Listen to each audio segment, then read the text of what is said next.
안녕하세요. 남과 북이 하나 되는 시간 통일북소리 김경란입니다.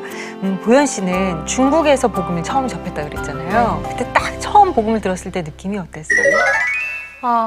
저는 복음 다 한글로 돼 있고 한국말이니까 다 통하겠다 하고 딱 처음에 봤어요. 대수롭지 않게 성경이란 걸 접했는데 그 안에 문구들을 보고 되게 신기했어요.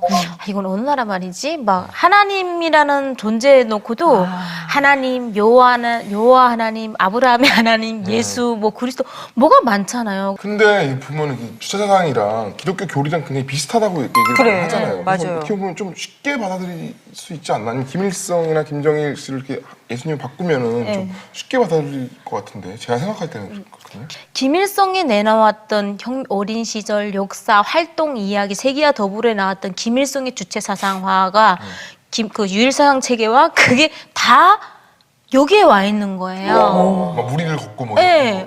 이거는 북한에서는 김일성, 김정일이 우리 신처럼 진짜 그 사람이 하늘이 내신 사람이라 했으니까 이거는 그걸 따다가 북한의 역사, 김일성의 역사를 따다가 이거를 갖다 만든 책이다 하고 내가 그래서 그렇게 성경이라면 막 반항을 했던 거죠. 주객이 전도된 생각이네요. 그러니까 대부분의 탈북민들이 정말 힘겨운 싸움을 거친 후에야 복음을 받아들이는 경우가 많은 것 같습니다. 아무래도 이제 태어나서부터 죽을 때까지 주체 사상에 길들여진 생활을 했기 때문이 아닐까라는 생각이 드는데요. 오늘은 북한에서 정말 오매불망 당과 수령에 충성하며 살다가 정말 기적적으로 하나님의 은혜를 체험한 후에 현재는 탈북민들을 섬기는 교회에서 사역을 하시는 김성근 목사님 모시고 이야기 나눠보는 시간을 갖도록 하겠습니다. 최악의 종교 탄압 국가. 북한은 주체 사상을 앞세워 북한 주민들을 억압하고 있습니다. 한 조사에 의하면 북한의 주체 사상이 세계 10대 종교 중 하나로 꼽힌다고 합니다. 이 주체 사상에 쇠뇌된 탈북민들은 탈북 뒤에도 큰 정신적 충격과 배신감으로 복음을 받아들이지 못하고 있습니다. 오늘 견고한 진 같은 주체 사상의 실체와 허구를 김성근 목사를 통해 들어봅니다. 네, 목사님 어서 오세요. 반갑습니다. 네, 안녕하세요. 네, 안녕하세요. 목사님 인상이 진짜 푸근하세요. 네, 감사합니다. 네. 근데 굉장히 목사님이 인상이 굉장히 좋으시잖아요. 근데 목사님 같으면 예수님 만나기 전에 사연이 굉장히 많으셔가지고 제가 한번 조사를 한번 해봤습니다. 북한에서 일단 대학을 나오셨고요. 1997년 탈북하셨습니다. 그리고 중국에서 그 유명한 성경통독 백도학교.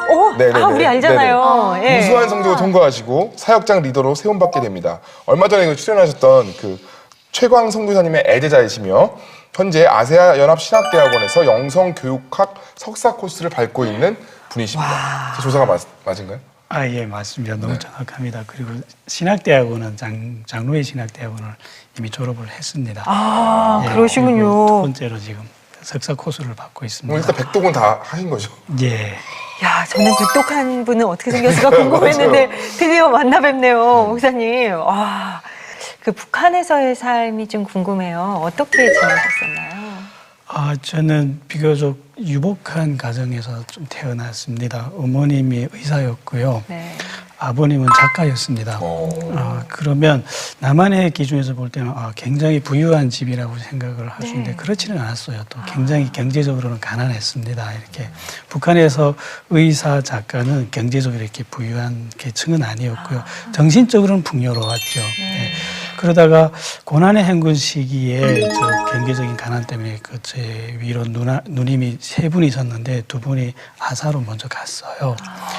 그래서 그 충격 때문에 결국은 북한에서 살 수 없구나, 더 이상 살 수 있는 가능성도 없어졌고 그렇게 살다가 이렇게 탈북을 하게 됐습니다. 그러니까 고난의 행군은 정말 그 누구도 피해갈 수 없는 정말 그 비극적인 시기였던 것 같아요. 그러니까 그 시기에 탈북을 하신 거고 탈북을 하셔서 저희가 이전에 모셨던 최강 선교사님을 만나시게 된 거죠. 예.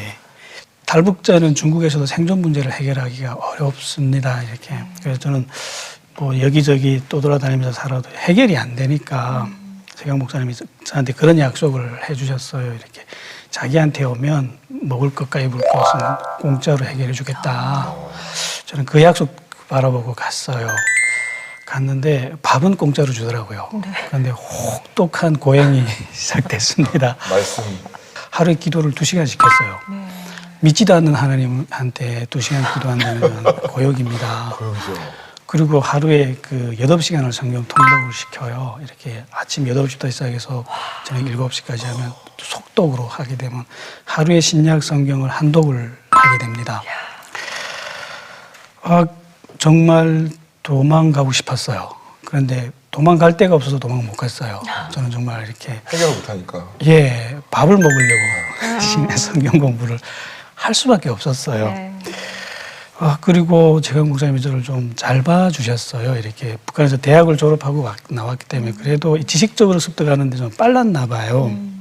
그래서 이렇게 네가 이제 사역을 해라 하고 이렇게 팀장의 위치를 줬어요. 그런데 그때까지도 저는 하나님을 잘 믿지는 않았어요. 이렇게 그냥 지식적으로만 받아들였지 그 하나님을 인격적으로 만나서 정말 성경이 요구하는 대로 살지는 않았어요. 그러다가 이렇게 팀장이 되면서부터는 이렇게 돈이 생기거든요. 팀장은 돈을 관리를 하잖아요. 그래서 돈을 탐호를 했어요, 제가. 뭐 반은 사역비를 쓰고 반은 나를 위해서 또 따로 모아두고 그러면서 성경을 가르치고 설교도 하고 하여튼 대단한 능력이었죠. 그렇게 하고 있는데 어느 날 이렇게 설교를 하는데 하나님이 제 마음에 이런 찔림이 오더라고요. 넌 도둑이다.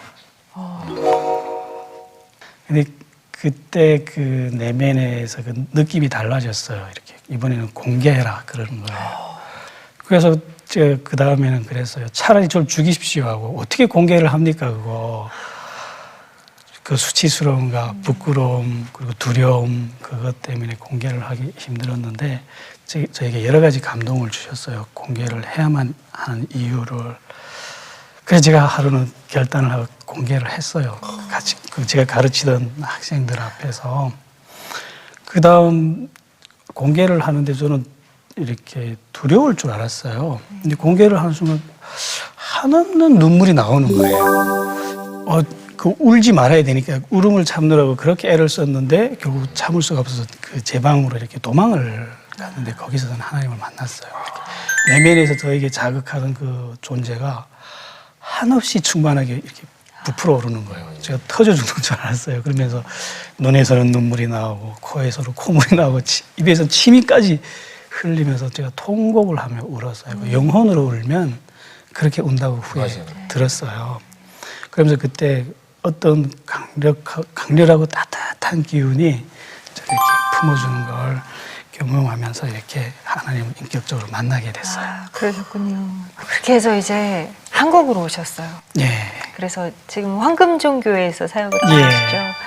계속 그러니까 탈북민 신분이시고 그리고 또 탈북민들을 계속 또 이렇게 섬겨 오셨고 한국에 와서도 탈북민 사역을 하고 계시잖아요. 그렇습니다. 근데 그렇다면 이제 탈북민들이 신앙생활을 하는데 가장 뭘 어려워하고 걸림돌이 무엇인지에 대해서 누구보다 잘 알고 계실 것 같아요. 어떤 게 힘든가요? 북한 사람들에게는 하나님을 믿지 않기 때문에 신앙이 전혀 없는 사람들이 아닙니다. 김일성에 대한 그 충성심은 하나의 신앙이었어요. 그게 그래서 이렇게 그 하얀 백지에 그림을 그리는 것이 아니고 이미 그려져 있는 그림을 바꾸는 과정이에요. 기독교를 전한다는 게. 그런데 이미 그려져 있는 그림은 주체사상이라는 또 다른 이미 신앙이 자리 잡고 있거든요.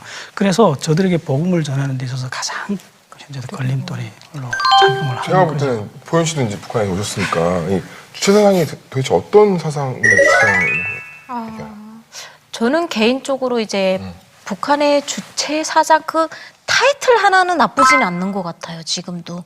왜냐면 주체라는 거는 내 자신의 운명의 개척자와 내 자신을 책임질 거는 너 하나뿐이다 이거거든요. 주체라는 게 네 몸의 주인은 바로 너다. 이게 바로 주체 사상이거든요. 근데 거기까지는 좋은데 그 뒤가 안 좋은 거예요. 왜냐면 그 주체 사상이 내 운명을 개척할 거고 너 몸의 주인도 너지만 그게 김일성과 김정일이 운영하는 체제 안에서만 가능한 거예요. 네. 그 첫 마디는 좋은데 뒷마디가 되게 애매해요. 그러니까 네가 할 수 있는 건 있지만 김일성과 김정일이 운영하는 나라 체제 안에서 거기에 복종을 하면서 그 안에서의 주인이 너다는데 그 안에서 주인이 뭐가 돼요.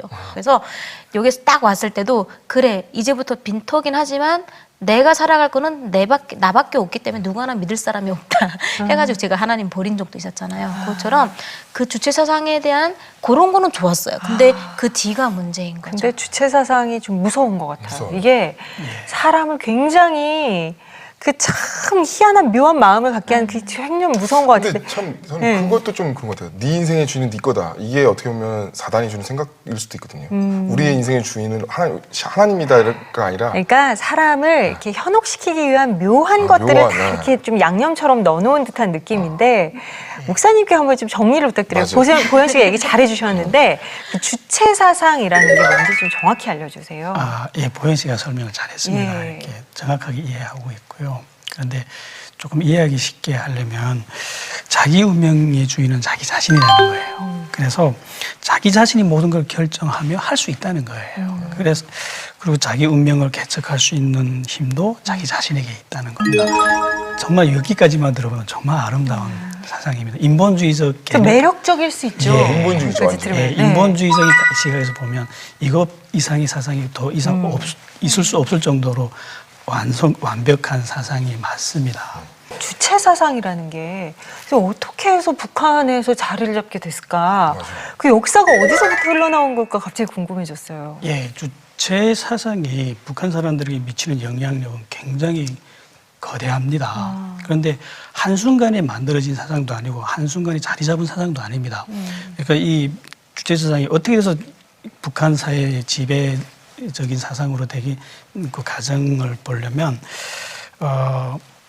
일단 70년대부터 거슬러 올라가야 됩니다. 이렇게 70년대까지만 해도 북한은 정상적인 국가였어요. 그냥 남한하고 볼 때 이념만 다를 뿐이지 정상적으로 잘 작동하는 국가였어요. 그런데 70년대에서 김일성이라는 분이 자기 후계자를 선택을 하는데 아들을 선택을 했죠. 그렇죠. 김정일이라는 분을. 그래서 이분이 후계자로 활동을 하면서 자기 무슨 여러 가지 일들을 시작했지만 가장 핵심적으로 내밀었던 일이 아버지 김일성에 대한 절대화 작업을 제일 먼저 시작합니다. 이 절대화 작업이 핵심 내용이 뭐냐면요. 이렇게 김일성의 위치를 법 위로 올려가는 거였어요. 대통령이라는 사람이 아무리 탁월해도 법 아래에서 위치는 법 아래에 있거든요. 그렇죠. 법을 가지고 나라와 민족을 다스리는 사람인데 김일성의 위치를 법 위로 올려가는 거예요. 그러니까 말 그대로 절대 권력인 거죠. 아무도 김일성의 그 권위를 흔들 수 없는 위치를 뒤로 올라가는 과정을 시작을 했어요. 네. 70년대 꾸준히 진행되는데 성공했어요. 네. 완벽하게 성공합니다, 이거. 그러니까 80년대에 들어가서 이 성공에 힘입어서 우상화 작업을 다시 시작하는 거예요. 그런데 우상화 작업의 핵심 내용은 뭐냐면요. 상식적인 수준에서 대통령이 아무리 막강한 권력을 가지고 있고 위대한 인물이라 하더라도 대통령은 본질적으로 국가와 민족을 위해 봉사하는 사람입니다.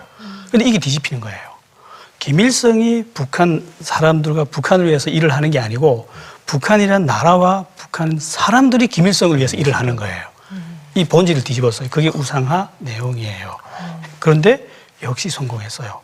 그러면서 80년대에 들어오면서 우상 문화가 사회 전반적으로 이렇게 자리 잡기 시작합니다. 그러다가 이것이 완벽하게 성공하니까 90년대에 들어와서 다시 새로운 드라이브를 걸었어요. 그게 뭐냐면 신격화 작업이었어요. 결국 인간이 탐욕이 절정의 신이 되는 자리잖아요.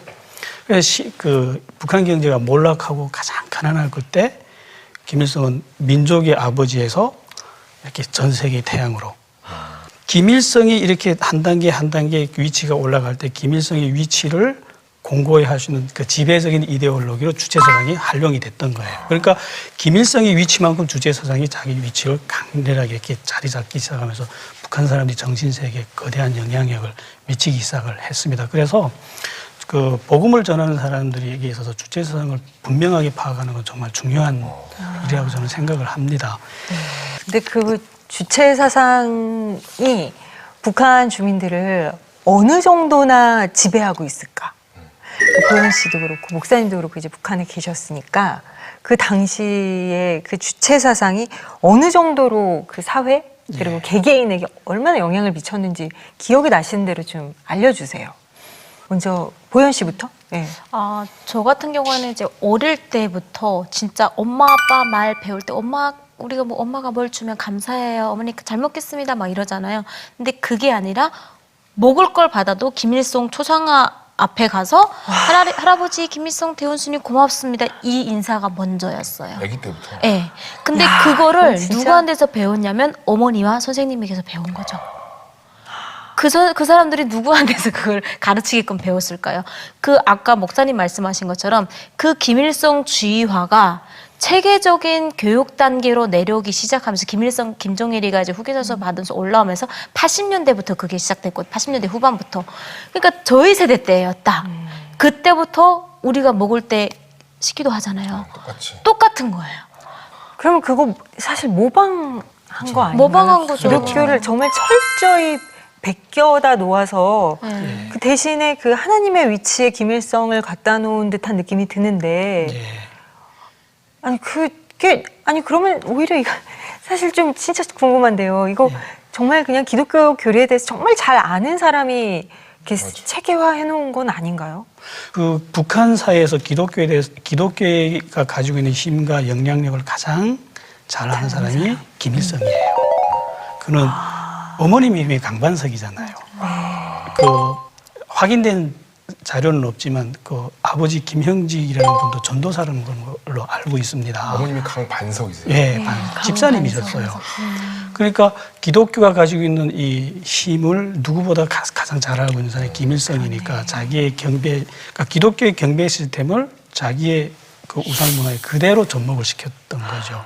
그래서 항장기업 노동당 비서가 이런 체계는 완성을 했을지 몰라도 기본적인 외곽 그 김일성이 이렇게 주도하지 않았겠나. 왜냐하면 북한에서 그 정도로 자유롭게 기독교를 이렇게 연구하고 접할 수 있는 사람 몇 안 되거든요, 그게.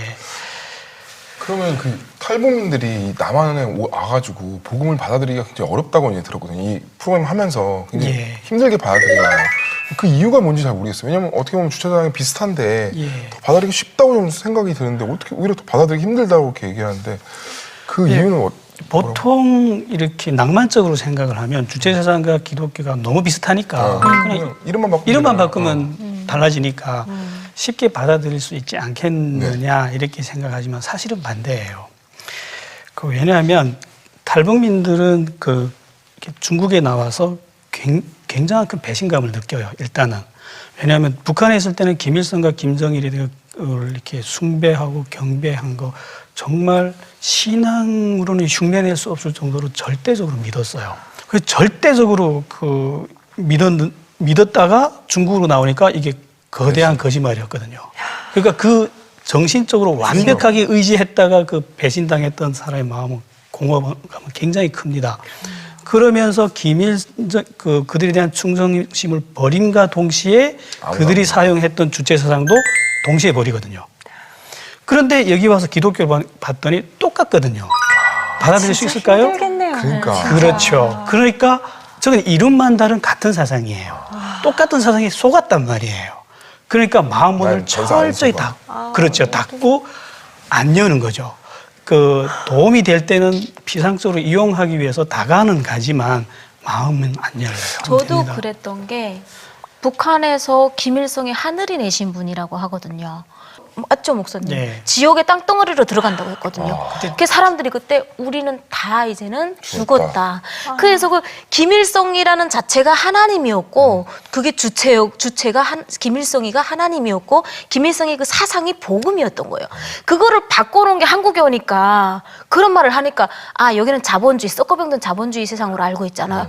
이 사람들이 우리를 현혹하려고 이런 식으로 또 이렇게 하니까 우리는 또 다른 여기에 속임수라고 무너지면 안 된다는 의식 속에 이제 꽉 닫아버리는 거죠. 그래서 힘든 거예요.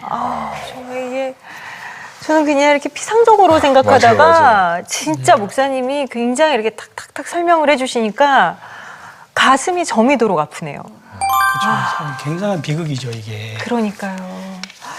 와, 근데 그 목사님께서 조금 강한 이야기를 하셨어요. 제가 얘기를 들었는데 이제 북한의 임한 저주가 어떻게 보면 이것은 하나님의 어떤 뜻이다라는 이야기를 하셨어요. 이게 어떤 의미인 건가요? 아까 70년대, 80년대, 90년대를 거치면서 그 김일성이라는 존재가 어떻게 신이 되어가는 과정을 우리가 봤어요. 그런데 그 기간 동안에 북한에서 인간의 이성으로 설명할 수 없는 기적들이 많이 일어났습니다. 처음에는 기적 같지 않았죠. 어떤 기적이냐면요. 이렇게 70년대부터 시작해서 농사가 안 되기 시작했어요. 그렇죠. 북한은 원래 자급자족이 가능한 나라예요. 이렇게 외국에서 식량을 수입 안 해도 밥은 먹고 살 수 있는 나라였어요. 농경지가 작지만 대신 인구가 작거든요. 남한보다. 그래서 굳이 수입을 안 하고 이렇게 자체 생산하는 거 가지고 이렇게 배고프지 않게 살던 나라였는데 70년대부터 시작해서 이렇게 농업 생산량이 떨어지는 거예요. 이렇게 떨어지는데 한 1년에 5% 정도씩 꾸준히 떨어지는 거예요. 처음에는 아무도 이상하게 여기지 않았어요. 농사라는 게 그렇잖아요. 잘 될 때가 있고 안 될 때가 있고 또 뭐 평이하게 될 때가 있고 그랬는데 이게 한없이 떨어지기만 하는 거예요. 그래서 김일성과 김정일이 회의를 했어요. 북한의 농업 엘리트들을 모아놓고 왜 안 되냐. 농업 생산을 잘 해야 되니까 왜 안 되느냐 했더니 엘리트들이 이런 결론을 내렸어요. 농사라는 게 비료를 줘야 농사가 됩니다. 근데 비료가 없습니다. 이렇게 되니까 그러면 자력갱생해라. 그 자력갱생에게 스스로 해결을 하라는 말이에요. 그래서 북한의 농민들이 산에 갔어요. 산에 가면 부엽토가 있잖아요. 네, 부엽토. 북한 또 산이 많아요. 부엽토를 다 그것을 땅에 깔았어요. 그럼 부엽토는 정말 질 좋은 비료거든요. 천연 비료거든요. 그럼 농사가 돼야 돼요. 다음에 또 떨어지는 거예요, 이게. 또 떨어지고 또 떨어지고 해서 땅이 저주받는다는 얘기가 진짜 그렇게. 예. 그래서 해석이 안 되는 거예요. 그래서 다시 회의를 해서 왜 부엽토를 깔았는데도 농사가 안 되냐 해서 부엽토로는 약합니다. 더 강렬한 비료가 있어야 됩니다. 이렇게 결론이 내렸어요. 그럼 그게 뭐냐 해서 인분을 동원했어요. 명령이 떨어졌어요. 그래서 북한은 학생들부터 해서 인분을 어느 만큼 가까운 농장에 갖다 바쳐라 하는 김정일이 명령이 내려왔어요. 근데 저도 어릴 적에 그래서 많이 퍼다가 바쳤어요. 그러면 최고의 비료입니다. 보기는 그래도 그렇죠. 그게. 그래서 인분을 깔면 농사가 상식적으로 하면 돼야 돼요. 또 떨어지는 거예요. 여전히 하염없이 떨어만 지는 거예요. 그래서 특단의 대책을 취하기로 했어요. 이렇게 농업 생산이 70년대를 거쳐서 80년대를 해서 계속해서 떨어만 지니까 80년대 정도에서 위험 수위까지 다가가기 시작했거든요. 그래서 특단의 대책을 했는데 어떻게 해야 되느냐 해서 땅을 통째로 바꾸기로 했어요. 북한에서. 이제 북한의 땅은 지력이 떨어져서 수천 년을 농사를 했기 때문에 더 이상 농사가 불가능한 땅입니다. 그래서 땅을 그럼 어떻게 바꾸냐 했더니 한 1m 파고 들어가면 농사를 안 지은 층이 있어요. 그 층을 파서 올리고 위층을 밑으로 깔자는 거예요. 갈아엎자. 그렇죠. 통째로 뒤집자는 거죠. 천문학적인 노동이죠. 했어요. 왜냐하면 그 한 번만 하면 또 수백 년은 농사 걱정 안 해도 된다. 그런 희망 때문에 학생부터 시작해서 군인들, 노동자들 다 삽으로. 저도 그 학교 때 인력으로? 인력으로 중장비가 없으니까 아무튼 했어요. 그래서 완전히 땅을 안 지운 천연의 그 땅이 드러나서 그러면 농사가 돼야 돼요. 그렇죠. 안 되는 거예요. 또 떨어지는 거예요. 그런데 그 떨어지는 강도를 이렇게 그 그래프로 그려보면 김일성이 높아지는 것만큼 농업 생산이 떨어지는 거예요. 그래서 무상화가 더 잘 될 만큼. 예, 그래서 90년대 올라가서는 김일성이 신이 되잖아요. 그때 절대 흉년 기준으로 내려가다가 김일성이 나 안 주고 난 영생한다고 떠드는 해는 완전 제로 상황까지 갔습니다. 그러니까 배급 시스템이 붕괴한 거죠. 그래서 북한 사람들은 배급 시스템에 절대적으로 의존해 살다가 배급 시스템이 예고 없이 붕괴해버리니까 고난의 행군이 시작된 거죠. 그러면서 수많은 사람들이 굶어 죽기 시작했습니다. 그래서 전 그런 것들을 이렇게 다 보면서 이건 정말 하나님이 내리신 재앙들이구나 하는 것들을 저는 경험을 하게 됐죠. 제가 어느 정도 심각하게 경험했냐면요. 중국에 왔을 때 중국 농부들한테서 이런 말을 들었어요. 너가 나라는 저거 하늘의 천재다. 근데 그 농부들이 하나님 믿는 사람들도 아니에요. 왜 그렇게 말을 하냐 했더니 네 눈을 뜨고 보라는 거예요. 봤어요. 중국과 북한의 국경은 강이에요. 네. 그래서 이게 직선으로 되지 않고 꾸불꾸불해요. 북한 땅에는 옥수수가 무릎밖에 안 오는데 중국 땅에는 사람 키를 넘어가는 거예요. 근데 정확히 중국 땅에는 풀들이 잘 자라는데 북한 땅에는 풀이 안 자라. 진짜 신기해요. 그러고 보니까 제가 진짜 북한을 갔을 때 예. 금강산 뭐 그 예. 음악회 때문에 이제 갔을 때 가장 인상적이었던 풍경이 정말 민둥산 그렇죠. 풀이 나지 않는 풀이 거. 안 자라요. 예, 그냥 벌건 흙만 이렇게 예, 그냥 저도 예. 저도 이제 개성공단을 갔는데 이렇게 바로 파주를 통해서 가잖아요. 가면은 예. 지나가자마자 여기는 정말 무성한데 가면은 이제 그렇죠. 아무것도 없어요. 흙이에요 그냥 다. 예. 참 의아했거든요, 그게. 그러니까 그걸 중국 농부들이 저한테 가르쳐 준 거예요. 저걸 어떻게 사람이 할 수 있냐고. 저 하늘의 천재가 아니면 누가 할 수 있냐고. 저거. 저거 땅이다. 어느 정도로 무섭게 정확하게 무서울 정도로 정확하냐면요. 이 강이 국경이다 보니까 가다가 섬이 생겨요. 갈라져 그래도 그러면 섬 때문에 분쟁이 생겨요. 이 섬이 위치가 애매하니까 중국 거냐 북한 거냐 하다가 이렇게 70년대 이후에 이거 나눠 가졌어요. 뭐 어느 거는 중국 거, 어느 거는 북한 거 하는데 섬에서조차 중국령에서는 풀이 자라요. 북한령은 이름 붙은 곳에는 풀이 안 자랍니다. 같은 위치인데. 예, 같은 위치인데. 그러니까 농부들이 이게 어떻게 사람이 조작할 수 있냐. 이건 하늘의 어떤 분이 계셔서 이렇게 하는 거다. 그러면서 이건 하나님의 재앙이구나 하는 걸 제가 이렇게 알 수가 있었던 거죠. 예. 그럼 그게 하나님의 진짜 내리신 뜻이고 그게 예. 하나님 내리신 재앙이라고 왜? 정말 안 그래도 참 힘겹게 살고 있는 저 북한 예. 땅에 정말 저 백성들에게 왜 그런 재앙을 내리신 걸까요? 저도 그 부분에 대해서 굉장히 고민을 많이 했습니다. 어떤 분들은 저에게 이렇게 가르쳐 줬어요. 이렇게 너희가 우상 숭배를 했기 때문에 그렇다. 저도 처음에 그렇게 생각하고 싶었어요. 그런데 남한에 와서 좀 살아봤더니 남한에는 우상 숭배 없나요? 있죠. 그리고 일본에 가면 뭐 신이 5만 개 있다고 들었어요. 해는 못 봤는데. 그리고 세상에 우상 숭배가 없는 나라는 세상에 없습니다. 근데 북한 사람들은 오히려 깨끗해요. 딱 하나만 섬겼거든요. 그런 식으로 하면 10,000km 하면 남한이 더 많은데 왜 북한이 그 재앙을 받아야 되는지. 그리고 제가 가장 놀랐던 게 성경에 기록된 재앙들은 누구를 향해서 했던 약속이냐면 유대인들에게 했던 약속이에요. 4,000년 전에 그것도 모세 선지자를 통해서 이스라엘 나라 사람들에게 했던 약속이 왜 북한에 나타나냐 하는 거죠. 그게 저는 이해가 안 됐습니다. 그래서 이건 우상 때문인 것만은 아닌 것 같다. 그래서 계속 기도하던 도중에 하나님이 저한테 은혜를 주셔서 그 해답을 어디서 찾아주셨냐면 한국 교회사에서 해답을 찾아주셨어요. 이렇게 교회사를 배우는데 저는 완전히 다르게 다가왔습니다. 남한 분들에게 있어서 한국 교회사는 익숙한 영역이겠지만 저는 어떻게 신선하게 다가왔냐면요. 우리 민족이 그 5,000년의 역사를 가지고 있다고 합니다. 그런데 5,000년 역사에서 정말 흠없이 자랑할 수 있는 게 한 번도 다른 나라를 침략해 본 적이 없다는 거예요. 물론 고구려 때는 좀 빼고 그때는 하도 강했으니까 좀 했겠죠. 그 외에는 정말 5,000년 동안 외부를 침략을 해본 적이 없어요. 그 말은 뒤집으면 계속 침략을 당하기만 했다는 말이 됩니다. 그래서 자료를 봤더니 정말 많이 당했더라고요. 맞아요. 외국 군대는 우리나라에 오로지 침략하기 위해서만 찾아왔어요. 그런데 100년 전에 성령 하나님이 이 땅에 오신 다음에 우리 역사가 이상하게 바뀝니다. 외국 군대가 오는데 해방시켜주러 오는 거예요.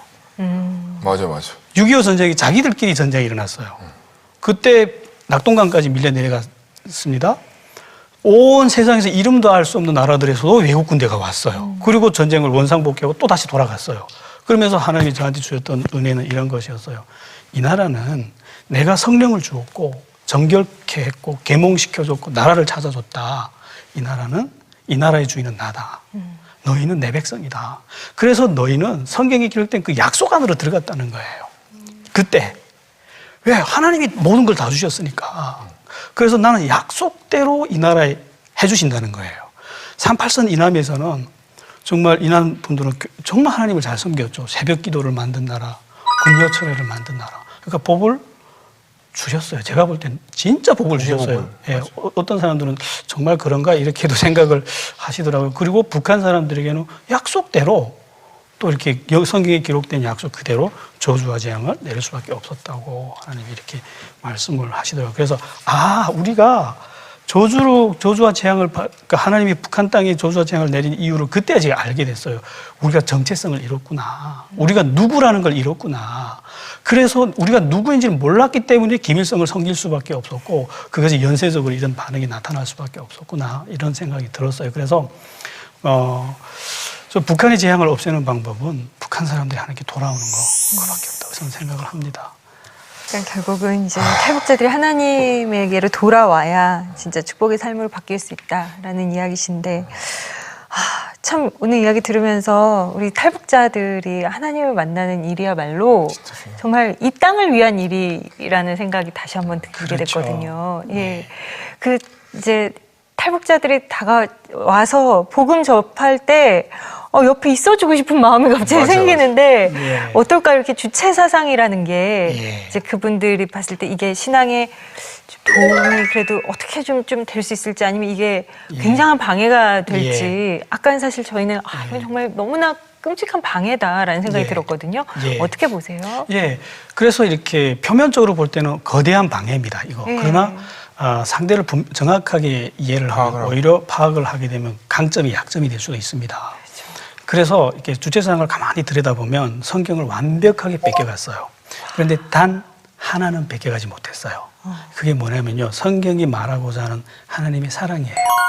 그것만은 뺏겨가지 못했어요. 흉내낼 수 없거든요. 그건. 그렇죠. 이해를 주체 못해도. 사상 안에 사랑이 없잖아요. 그렇죠. 네. 주체사상에 그게 없거든요. 그래서 탈북자들에게 이렇게 복음을 전할 때 이 외형적인 문화 때문에 마음을 열지는 않아요. 아름다운 복음송, 아름다운 말, 그럴듯한 이론 때문에는 절대로 마음을 열지 않아요. 그런데 어떤 때 마음을 여냐면 그 사랑을 경험할 때. 보현 씨가 아멘. 딱 그랬잖아요. 예. 보현 씨가 그 닦아주는 약을 보고 자기를 위해 기도하는 그렇죠. 그 사랑을 보고 예, 사랑 때문에 마음을 맞네요. 여는 거예요. 한 가지가 다르네요. 예, 그러니까 뵙게 갔다는 게 강점이 되기도 하지만 그게 치명적인 약점이 또 근데 된다는 진짜 거죠. 정말 이 말이 정말 너무 복음적인 게 정말 끝 단이라, 이단을 끝 단이라 그러잖아요. 다 똑같은데 정말 단 한 가지 사랑만 다른 것 같아요. 왜냐면 하나님은 사랑이시라 그랬어요. 그렇죠. 사랑이시라. 예. 그러니까 그 사랑은 베껴갈 수 절대 없었던 못 바뀌는 거예요. 거죠. 정말 가슴에 와닿네요. 그래서 그것 가지고 이렇게 들어가면 정말 되는데, 그러나 벽이 하나 또 있습니다. 보통 탈북민이라고 하면 가난하고 못 배우고 그래서 불쌍한 사람들 이렇게만 생각을 합니다. 이건 탈북민에 대한 피상적인 이해밖에 안 됩니다. 모든 숭배 문화와 이단 문화가 가장 핵심 파괴력은 어디서 나타나냐면요, 보편적인 가치에서 나타납니다. 이렇게 북한의 주체 사상이 내놓은 열매인 김일성 숭배 사상도 이 인간이 가장 보편적인 가치들을 파괴해놨어요. 그게 뭐냐면 인간들이 북한 사람들이 뭘 잃어버렸냐면요, 정직, 성실, 신뢰, 인내, 사랑할 수 있는 능력, 희망, 이런 건 정말 보편적인 가치면서 돈으로 바꿀 수 없는 것들인데 이런 것들을 완전히 빼앗겼어요. 그래서 북한 사람들은요, 주체사상 때문에 돈만 뺏긴 게 아니고 인간을 뺏겼어요. 그러다 보니까 이런 것들이 갖춰지지 않다 보니까 정상적인 사회에 나와서 정착이 불가능한 거예요. 정직할 수 있는 능력, 성실할 수 있는 능력, 사랑할 수 있는 능력, 이타적인 능력, 이런 거는 정말 대인관계에서 절대적으로 필요한 가장 보편적인 기본적인데 이런 게 없으니까. 그런데 이런 것들이 신앙에서 또 어떻게 작용을 하냐면요, 하나님의 사랑과 어떤 집회를 통해서 성령 하나님의 임재라든가 이런 것을 경험하면 뭔가가 있구나, 하나님이 살아있구나 하는 데까지는 나와요. 그러나 정직하지 않고 도둑질하고, 아까 저처럼 도둑질하고 이런 사람이 하나님하고 친밀하게 하나님과 동행한다면 불가능하거든요. 그러니까 하나님 경험과 체험은 하는데 친밀함 안으로는 못 들어가는 거예요, 이게. 그래서 제가 지금 황금종교에서 사역을 하면서 이런 것부터 이렇게 중점적으로 가르치는 거예요. 우리가 왜 정직해야 되는지. 그러니까 도덕과 윤리 때문이 아니다. 우리가 살자면 살기 위해서 돈이 필요한 것이 아니라 이런 것부터 우리는 갖춰야 된다. 이런 거 갖출 때 진짜 돈 이런 건 따라온다. 이런 것들을 가르쳐서 그런 것들을 훈련시키니까 애들이 진짜 하나님하고 내밀하게, 친밀하게, 평범한 삶 속에서 하나님하고 동행을 하는 거예요, 이게. 그래서 이런 것들이 어찌 보면 주체사상을 제대로 알아야 그 주체사상이 갖고 있는 약점을, 그게 흉내내지 못한 걸 파고 들어가서 이렇게 해야 북한 사람들의 복음을 효과적으로 전할 수. 탈북민들은 굉장히 닫혀 있다가 한 방에 열리면 정말 우리는 상상도 할 수 없을 만큼 쫙 열릴 것 맞아요. 같은 느낌이 드네요, 진짜. 예. 그런데 또 내면에 잃어버린 것들이 너무 많으니까, 그게 채워지지 않으니까 그런 것들 하나씩 또 상처, 중국을 통해서 그러니까 저처럼 누님이 두면 굶어 죽은 거 봤잖아요. 가족 중에 한 사람이 굶어 죽으면요, 죽은 자는 끝나지만 산 자는 죽는 날까지 그 저주를 갖고 살아야 돼요. 그 무슨 저주인가면요, 돈 없으면 저렇게 된다는 공포, 두려움, 이게 평범한 생활이 불가능하게 합니다. 그래서 비이성적으로 돈에 집착을 하게 돼요.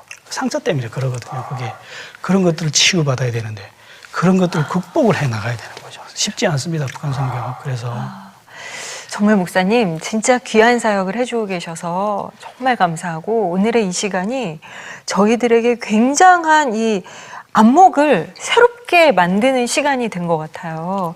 앞으로의 사역도 저희가 정말 기도로 응원하려면 어떤 기도 제목을 갖고 계신지 좀 나눠주시면 좋겠습니다. 이렇게 북한 선교는 이제 더 이상 외국이 아니라 국내에서 가능한 선교가 됐어요.